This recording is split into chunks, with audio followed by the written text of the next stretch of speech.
할렐루야. 사랑하는 초업자에게 성도 여러분, 또 유튜브 우리 시청자 여러분 반갑습니다. 김정빈 목사입니다. 오늘 2024년 오늘 7월 26일 금요일 아침입니다. 오늘도 우리 안희수 여사님이 쓴 우리 그럴 수도 있지라는 책을 통해 함께 읽으면서 은혜 받고 또 교훈을 받기를 바랍니다. 특히 오늘 이제 8장입니다. 의논하세요라는 제목입니다. 제가 읽어드릴 때 함께 은혜 받으시기를 바랍니다. 읽겠습니다. 귀자는 일제시대 때 충청남도의 한 작은 마을에서 태어났다. 귀자는 어릴 때부터 바느질이나 부엌일을 잘했지만 공부하는 것은 좋아하지 않았다. 동네 아이들이 거의 다 학교에 다니는데 혼자 안 다닐 수도 없었고 또 부모님께서 기어이 학교에 가라고 야단을 치시며 데려다주어 할 수 없이 입학했다. 그러나 공부하는 것이 싫고 재미없어서 1년도 채 다니지 못하고 중단하고 말았다. 귀자는 어릴 때부터 집안일을 잘했기 때문에 소문이 자자했으며 숙성해서는 동네의 큰 부잣집 맏며느리로 출가하게 되었다. 그런데 어떻게 된 셈인지 시집가서 나이가 드는데도 몸집은 자라지 않아서 어린아이처럼 보였다. 귀자는 매우 독실한 불교 가정에서 자랐고 시집도 마찬가지로 대대로 불교를 신봉하는 집이었다. 귀자는 불공드는 일이 몸에 배어 있었고 불교에 대한 모든 절차를 훤히 알고 있었다. 그런데 귀자는 시어머니가 홀로 가족을 다스리시고 주장하는 엄한 분이어서 무척 놀랐다. 집안의 모든 결정은 시어머니에게 달려 있었다. 시어머니는 여왕처럼 군림했다. 맏며느리가 된 귀자는 꼭두새부터 해질 때까지 쉴 새 없이 집안일을 해야만 했다. 더욱이 그 집안은 음식이 매우 까다로웠다. 가족을 위해 하루 세끼 준비한 일이 너무 벅찼고 또 절차도 복잡하고 까다롭기만 했다. 그 집안 대대로 내려오면서 해먹는 음식들은 여간 조미를 잘하지 않으면 안 되었다. 어쩌다 간이 맞지 않거나 모양이나 빛깔이 틀리면 시어머니는 엄한 호령을 내리셨고 밥상을 마당에 집어 던지기도 했다. 그래서 녹그릇들이 찌그러지고 흉해지면 그것도 귀자들어 책임을 지고 바로잡아 놓으라고 후령을 하는 판이었다. 그런 시어머니 밑에서 귀자는 하루 종일 전전긍긍하며 살 수밖에 없었다. 불공도 드려야 하고 제사 지내는 건 기본적인 일이었으며 절기마다 절을 찾아야 했다. 그러면서도 귀자는 아이들을 넷이나 낳아서 고생이 이만저만이 아니었다. 그러던 중 시어머니가 병환으로 자리에 누워 시름시름 앓더니 세상을 떠나셨다. 그렇게 심하던 시집살이도 한풀 꺾이고 가정 분위기는 변하여 많이 편해졌지만 워낙 가족이 많고 아이들은 쑥쑥 커가니 일은 밤낮 고되고 힘이 들었다. 해방이 되어 일본인들은 모두 자기 나라로 쫓겨가고 세상은 달라졌다. 아이들은 자라서 대학에 보내야 하고 또 저마다 서울로만 가려는 판이었다. 그때 남편이 간염으로 세상을 떠났으므로 아이들을 공부시키고 출세시키기 위해서 귀자는 식구들을 데리고 서울로 이사를 해왔다. 아이들이 저마다 처지대로 학교에 들어가자 귀자는 그 아이들 공부 뒷바라지에 정신이 없었다. 때는 6.25 전이어서 많은 사람들이 이북에서 월남해 오고 서울 장안은 무수한 인파로 북적북적했다. 이북에서 월남해온 동포들 중에는 크리스찬이 많았고 대부분 열심히 믿는 신자들이었다. 그들이 모이는 곳마다 교회가 들어서고 주일이면 교회로 가는 사람들로 붐볐다. 귀자를 찾아오는 사람들이나 귀자를 알고 있는 사람들 중에 예수 믿는 사람이 많아지고 또 귀자에게 예수를 믿으라고 강권하는 이웃이 여럿 있었다. 더욱이 불교를 믿던 친지들이 예수 믿고 변해가는 것을 보면 속이 불이 붙도록 화가 치밀어 올라 참을 수가 없었다. 그래서 귀자는 강권하는 사람들이나 믿는 사람들에게 맞서서 화를 내고 욕을 퍼붓기도 했다. 절기 없는 것들, 염치 없는 것들, 잘 되나 보자, 변절하고 딴짓을 하는 것들, 벌 받는 꼴을 보고 말 테다. 나는 안 그럴 테다. 나만은 끝까지 부처님을 모시고 섬겨서 본을 보여줄 것이다. 보자, 누가 벌 받고 누가 잘 되나 보자 하며 속으로 분을 품었다. 귀자는 이를 악물고 더 열심히 절에 다니고 더 열심히 불공을 드리고 더 열심히 충성할 것을 스스로 다짐했다. 또 예수 믿는 사람들을 업신여기고 보기도 싫어했으며 누가 예수 믿는 이야기를 하기만 해도 귀자는 열통 화통 다 터졌다. 세상에 그럴 수가 있나. 귀자는 불교 신자였다가 예수 신자 된 사람들과는 인사도 안 하고 무시하고 쳐다보지도 않았다. 한 번은 그녀가 시내에 나가다 버스를 타고 집에 돌아오는 길이었다. 버스 안에서 예수 믿는 사람들과 만날까봐 마음이 언짢아서 자리에 앉아 있는데 버스가 출발했다. 다행히 그런 사람들은 없었으나 그들이 너무 미워서 속으로 욕을 퍼부어대고 있었다. 버스가 멈추고 차에서 내리려는 막 문을 나서는데 갑자기 크고 똑똑한 소리가 들려왔다. 넌 언제까지 그럴 거냐 하는 소리였다. 그 소리는 사실 어디서 들려왔는지 전혀 알 수 없었다. 귀자의 마음속에서 나는 것도 같고 공중에서 들려온 것인지 버스 안에서 울려 퍼져나오는 것인지 분간할 수 없었지만 분명하고 똑똑하게 들려왔다. 귀자는 순간 깜짝 놀라서 뭐라고요? 하고는 가슴이 떨리고 다리에 힘이 다 빠져 후두들거리면서 간신히 집에 돌아왔다. 왜 그렇게 무섭고 떨리는지 알 수가 없었다. 온 천지가 다 자기를 죄인 취급하고 노려보는 것만 같았다. 그날은 마침 주일날이었다. 귀자는 크리스찬들이 어디서 모이는지 알고 있었다. 귀자는 집에 있을 수가 없어서 밖으로 나가 자기 발로 교회를 찾아갔다. 아침 예배 시간은 벌써 오래전에 지나갔고 저녁 예배 시간은 아직 일렀다. 교회 안에는 아무도 없었다. 슬며시 문을 열고 혼자 교회당 안에 들어가 엎드렸다. 웬일인지 무섭고 떨리던 마음은 점점 사라지고 편안해졌다. 그래서 그녀는 계속 엎드려 있었다. 저녁 시간이 되어 많은 사람이 모여들었다. 찬송 소리를 들으니 마음이 훤히 열리는 것 같았다. 귀자는 엎드린 채 눈도 뜨지 않고 일어나 앉지도 않았다. 엎드린 채로 예배가 다 끝날 때까지 꼼짝도 않고 있었다. 귀자는 그렇게 해서 주님을 만나 믿는 신자가 되었다. 집에서 소중하게 보시던 불상과 거기 속한 모든 것을 전부 아궁이에 속에 집어 던져 태워 없애버렸다. 그 후 귀자는 열심히 교회에 나갔다. 새벽기도 종소리가 나기 전에 일어나서 새벽기도와 주일 예배, 수요 기도에 무슨 모임에나 빠진 일 없이 교회에 나가고 또 열심히 전도도 하게 되었다. 교회에서는 열심으로 봉사하는 그녀에게 집사직분에 이어 권사직분을 맡겼다. 아들들은 다 대학을 마치고 취직했다. 결혼도 하고 손자들도 낳아주 아주 다복하고 행복한 가정이 되었다. 그러나 귀자는 아들과 며느리들에게 복음을 전하지 못하고 있었다. 왜냐하면 귀자 자신이 미치도록 불교에 충성했다는 사실을 아들 며느리 다 알고 있었고 더욱이 변절한 사람들에게 혹독하게 욕을 퍼부어왔던 자기가 오히려 완전히 변절하고 예수 믿어 욕 먹었던 사람들과 같이 되었으니 식구들이 자신을 어떻게 생각할까 하는 두려움 때문이었다. 세상은 또 변했다. 누구나 외국에 이민 가는 바람이 불어 저마다 미국 가서 살아보겠다는 욕망들을 가지고 떠났다. 그 당시에 기자 권사도 아들들을 따라서 이민 왔다. 나는 어느 날 쇼핑을 갔다가 집에 돌아와 차를 차고에 밀어놓고 방으로 들어가다 잔디밭으로 지나가는 백발의 성성한 노인을 보았다. 먼발치서 봐도 영락없는 한국 사람이었다. 나는 방으로 들어가던 발을 돌이켜 재빠르게 잔디밭으로 내려가 말을 걸었다. 한국 할머니가 지나가시기에 뛰어왔어요. 안녕하세요. 아이고 누구신데 이렇게 한국말로 인어근에게 친절하게 대해주십니까? 저는 이 집에 사는 사람인데 좀 들어오셔서 노시다 가시지 않으시겠어요? 들어가도 됩니까?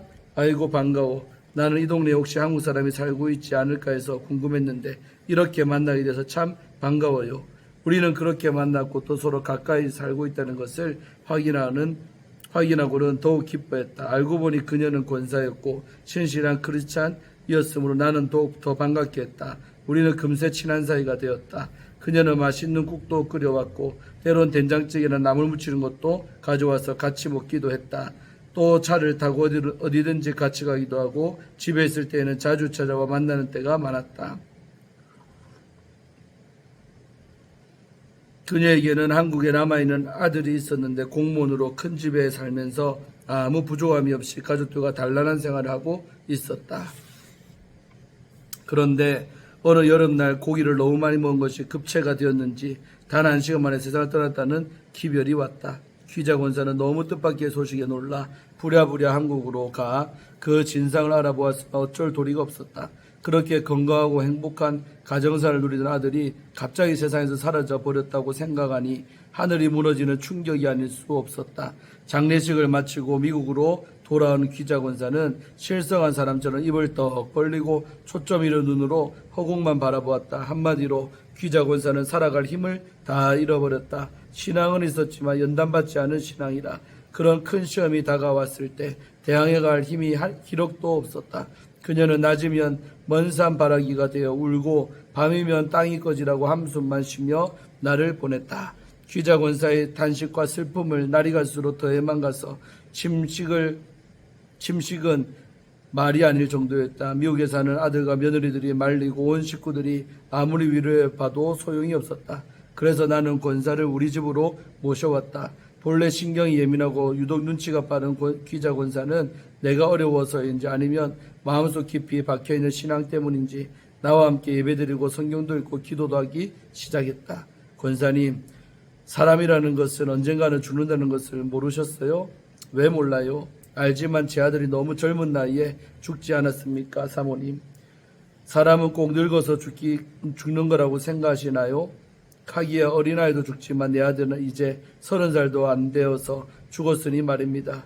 그것도 그렇지만 내 마음이 이렇게 아픈 것은 그 아이가 천국에 가지 못한 것 때문이에요. 그 애한테 예수 믿으라고 몇 번 권면은 했지만 기어이 교회에 나가지 않은 것을 생각하니 구원받지 못하고 지옥에 떨어진 것만 같아서 너무 마음이 아픈 것입니다. 언제 죽더라도 예수를 믿고 천국에 가도록 준비하라고 말씀은 하셨나요? 그러면요. 그런데 한 번은 내가 교회 가면서 아들에게 너희도 같이 교회 가자고 하니까 그 애가 네 하고 따라 나서는데 며느리가 하는 말이 날마다 바쁘게 일만 하다가 모처럼 하루 쉬는 날인데 쉬어야지 무슨 교회냐 하는 거예요. 그래서 결국 다음에 하다가 한 번도 가지 못했어요, 사모님. 그럼 아드님은 믿을 마음이 생겼다는 건 아니었겠어요, 권사님? 글쎄 모르지요. 믿을 마음이 있었으니까 따라 나서려고 했던 것 아니었겠어요? 모르지요. 하지만 내게 늘 연보돈도 주고 내가 교회 가는 일에는 한 번도 시비가 없었습니다만 왜 그때 그 아이를 억지로라도 끌고 가지 못했을까 생각하니 그녀는 말것을 채 맺지도 못하고 서로의 북찬 울음을 터뜨리고 말았다. 너무 많이 울어 눈이 둥둥 부었는데도 나오는 눈물을 주체할 수가 없는 것 같았다. 권사님, 사람이 죽고 사는 일은 하나님이 정해주신 거라고 믿으세요? 네. 그럼 그 아드님이 죽었다는 것은 하나님이 정해놓은 것이고 아드님은 그 정하신 대로 세상을 떠난 것이 아닐까요? 글쎄요. 권사님은 하나님 하신 일에 대해 사람이 잘했다 못했다 불평할 수 있다고 생각하세요? 글쎄요. 하나님께 왜 그렇게 하셨는가 말이요 하고 대드는 일 말이에요. 그런 일을 믿는 우리가 해서는 안 되지요. 네. 그럼 그 아들님이 세상에서 떠난 것은 하나님이 정해주신 수명대로 살다가 기한이 되어 떠난 것이 아닐까요? 글쎄요. 생각해 보세요. 그 아드님은 권사님이 늘 그를 위해 기도하고 있었으니까 앓지도 않고 입원도 안 하고 수술도 약도 한 번 쓰지 않고 갑자기 돌아가신 것 아니겠어요? 그것이 축복 아니겠어요? 만일 그분이 앓고 입원하고 수술하고 아파서 아이고 신음을 하면서 고생하며 집안 사람들이 큰 고통이 되고 그동안 모아두었던 돈도 병원으로 다 들어가게 되고 몸은 바짝바짝 말라 형편없이 되어 돌아가셨다면 죽은 아드님도 물론 괴로웠겠지만 옆에서 지켜보고 있는 가족들한테는 또 얼마나 큰 곤욕이었겠어요. 그렇지 않아요? 그녀는 고개를 끄덕거리면서 이해하는 눈치를 보여주었다. 귀자 권사는 흐르는 눈물을 닦고 내 손을 붙잡아 한탄스럽게 내뱉었다. 그 애가 지옥에 갔을 거라고 생각하면 가슴이 아파서 도저히 견딜 수가 없어요, 사모님. 자, 그것도 우리는 모른다고요. 성경에 주를 믿기만 하면 구원을 얻는다고 했지요. 네, 그 아들님이 예수를 믿었는지 안 믿었는지 우리가 어떻게 판단할 수 있겠어요. 성경에 믿는 자는 다 구원을 얻는다고 했지 교회에 다녀야 한다는 말은 없잖아요. 우리가 교회 가는 것은 교회 가야 말씀을 배우고 하나님과 그 나라에 대해서 더 잘 알고 세상에서 사는 동안에 하나님이 기뻐하시도록 살기 위해서가 아닙니까? 우선 믿으면 구원을 받은 것이니까요. 그리고 믿는 것은 오래 믿으나 단번에 믿으나 상관없이 예수님이 농장에 가서 일한 사람들을 비유로 분명히 말씀해 주셨어요. 1시간 일한 사람이나 종일 일한 사람이나 임금을 똑같이 주신다고 말이에요. 그런데 그 아드님은 권사님의 권면을 받았으니까 숨이 넘어갈 즈음에 주님을 생각하지 않았을까요? 사람들이 살아있는 동안에는 하나님에도 천국에도 다 무관심하지만 일단 죽음이 다가올 때는 죽으면 어떻게 될까? 나는 죽어서 어디로 갈 것인가 하고 생각할 거예요. 그러면 그 아드님도 아차 내가 죽는구나 생각했을 때 권사님의 말을 기억하지 않았을까요? 아, 예수님 그렇게 속으로 외쳤는지 누가 알아요? 세상의 모든 이야기는 기억나지 않아도 죽기 직전에 그 영혼이 하나님을 기억하고 찾았을지 누가 알아요? 보통 때도 그렇지만 특히 급할 때 사람들은 누구나 하나님을 찾는데 말입니다. 그러니까 아드님이 예수님을 믿고 하나님을 섬기라고 권한 어머님의 그 말씀을 기어이 기억했으리라고 믿는 게 좋지 않을까요? 그러나 그 애는 한 번도 주님을 위해서 일한 적이 없지 않아요. 사모님, 주님을 위해서 하는 일은 다 상급이 되는 것이지만 일을 해서 구원 얻는 것은 절대로 아니지 않습니까? 십자가상의 강도를 생각해 보세요. 그는 일생을 악한 것만 한 천하에 살려둘 수 없는 흉악한 죄인이었지만 예수님께 애원했을 때 그 구원을 약속받지 않았던가요? 그는 믿었으니까 구원을 받았지만 예수님을 위해 한 일이 없으니까 상급은 없을 것입니다. 구원은 믿음이지요. 믿기만 하면 천국에 가는 것이라고요. 상급은 없어도. 그랬으면 얼마나 좋겠습니까? 그런 말씀을 들으니 마음이 놓이는 것 같습니다. 그렇고 말고요. 마음을 놓으세요. 주님을 믿는 자들이 지옥 가는 사람들처럼 원망하고 불평하고 슬퍼하고 낙심하는 것을 기뻐하지 않으시니까요. 그러는 것은 마귀가 기뻐하고 마귀에 속한 사람들이나 하는 거예요. 우리 믿는 자들은 어떠한 일이 있어도 하나님의 뜻을 생각하며 괴롭고 힘들면 기도하는 자세가 될 때 하늘에서 부어지는 평강이 내려와 흐르고 넘치는 것 아니겠어요? 울고 한숨 짓고 원망하면 성령님이 근심하시고 마귀들은 춤을 추며 좋아하는 것이니까요. 알았어요. 잘 알아들었어요, 사모님.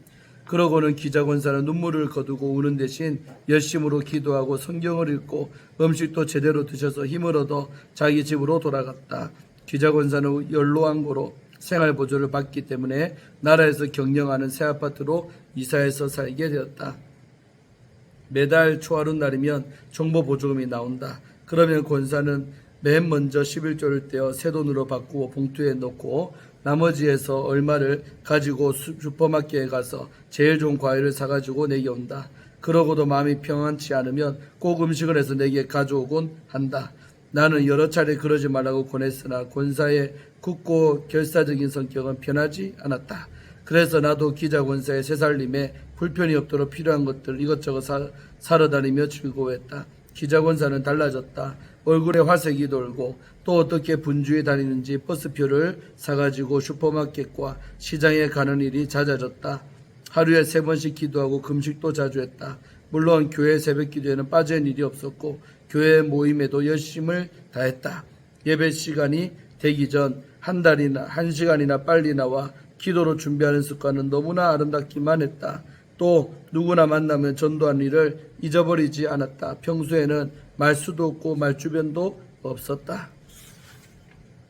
그러나 매우 조용하고 인내력이 강하며 책임감이 뚜렷하고 눈치가 비상하게 빨라서 다른 노인네들이 따라갈 수가 없었다. 그래서 귀자 권사는 교회에서 누구나에게 사랑받고 존경받았다. 특별히 귀자 권사는 나를 마치 어린애같이 돌아보고 모이고 도와주었다. 그야말로 희생적이고 결사적이었다. 권사가 나를 위하여 하는 기도를 듣고 종종 나를 울었다. 귀자 권사는 내게 그렇게 헌신적이었다. 하루에 2번 이상 꼭 나를 찾아오는데 올 때마다 손에 무엇을 들고 오는 것이 습관이 되었다. 무엇이나 좋은 것은 다 내게 가져와야 마음이 놓인다고 했다. 그러나 나는 집회를 가는 날이 많아서 어떤 때는 외국에 나가 몇 달씩 걸릴 때도 있었다. 그럴 때는 교회에 나가 결사적 나를 위해 기도하고 내가 돌아오기를 고대하고 있다가 내가 돌아오면 그동안 못했던 봉사를 다 막 쏟아 놓았다. 비가 오나 바람이 부나 권사는 내가 좋아하는 음식을 만들어 양손에 받쳐들고 매일 가져다가 먹이고는 만족해했다. 나는요, 사모님이 안 계실 땐 언제나 병이 나는데 오시고 나면 거짓말같이 다 나아버려요. 기자 권사는 언제나 그렇게 말했다. 기자 권사뿐 아니라 다른 여러 노인들도 언제나 그렇게 말했다. 박 권사님은 사모님만 안 계시면 아주 늙고 늘어진 할머니, 병든 노인인데 사모님만 오시면 거짓말같이 쌩쌩해지고 활기가 넘쳐서 마치 젊은 사람같이 활동을 하니 정말 기적이 아니고 뭐겠어요. 기자 권사는 내게 온갖 정성을 다 쏟았다. 사랑도 이만저만한 것이 아니어서 그 정성을 대할 때면 우리 어머니의 기도하시던 모습을 떠올리지 않을 수 없다. 내 어머니는 언제나 기도하신 후 그 내용을 내게 일러주셨다. 주님, 이 아이는 절대로 부자가 되지 않게 해주소서. 먹고 쓸 만큼만 주시고 풍족하게 마옵소서. 이 애는 신경이 극히 예민하고 몸은 약하며 감정에 치우쳐 사람을 믿기 잘해서 이 세상에 살아가는데 너무 형편이 없는 아이가 아닙니까? 그 대신 이 애 옆에서 자기 몸같이 돌아보고 도와줄 사람을 꼭 보내며 주시면 훌륭한 믿음의 사람이 될 것입니다. 돕는 사람을 늘 옆에 보내주옵소서. 그것이 내 어머니의 기도 제목이었다. 그래서 주님은 내 일생을 통해 나를 자기 몸같이 도와주는 사람을 여러 번 보내주셨다.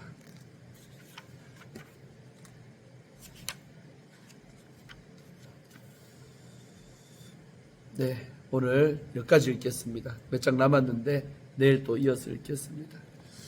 참 은혜가 돼서 눈물이 앞을 가립니다. 여러분 어떻습니까? 참 부모님의 기도는 헛되지 않는다고 이렇게 안희숙 사모님의 어머니가 그렇게 기도했다잖아요. 돕는 자를 붙여달라고. 그랬더니 정말로 이렇게 기자건사처럼 귀한 사람을 우리 안희숙 사모님한테 붙여주어서 내 몸같이 그렇게 사랑해주는 그런 귀한 사람 붙여서 하셨다는 내용이 너무나도 감동이 되고 은혜가 됩니다. 사랑 여러분들도 늘 자식 위해 구체적으로 기도하시기 바랍니다. 하나님은 그 기도를 들으시고 우리의 자식들에게 똑같이 그대로 역사해 주실 줄로 믿습니다. 자, 오늘 하루도 좋은 하루 되시고 승리하시길 바랍니다. 또 내일 또 함께 우리 또 책을 읽으면서 독서하며 은혜 받기를 원합니다. 기도하고 마칩니다. 하나님 감사합니다. 오늘 안희숙 사모님의 귀한 책을 통해 은혜 받고 도전받게 하시니 감사합니다. 참으로 이 주옥 같은 이야기들 어디서 듣겠습니까? 참으로 이 책에서 귀한 참 이야기들을 이렇게 읽고 감화 감동을 받고 또 눈에는 눈물이 납니다. 참으로 우리들도 더욱더 주님을 잘 섬기게 하시고 또 늘 기도하며 살아갈 수 있는 기도의 사람들 되게 하여 주옵소서. 오늘 이 하루도 하루 종일 살면서 늘 기도하며 살게 하여 주시고 무시로 기도할 수 있도록 도와주옵소서. 감사하고 예수님 이름으로 간절히 기도하옵나이다. 아멘. 예, 오늘도 좋은 하루 되시기를 바랍니다. 내일 뵙겠습니다. 샬롬.